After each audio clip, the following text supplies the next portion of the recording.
কোন ভক্ত ঐকান্তিকতার সহিত যদি একটি তুলসী পাতা, কয়টি, জোরে কয়টি, এবং একটুখানি জল, বলুন তো বিশ্ব ব্রহ্মাণ্ডে কে আছে যে যিনি হচ্ছেন অল্প একটু জল একটু তুলসী পাতা দিতে পারেন না?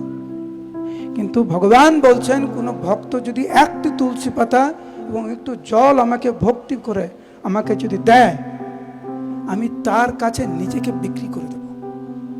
বিক্রিতে স্বমাত্মান, ভগবান সেই ভক্তের কাছে বিক্রি করে দিচ্ছেন। কেন? উনি ভক্ত বৎসল, ভক্তব্য ভক্ত বৎসল। সেই জন্য এখানে যারা বসে আছেন এবং যারা দান দিচ্ছেন,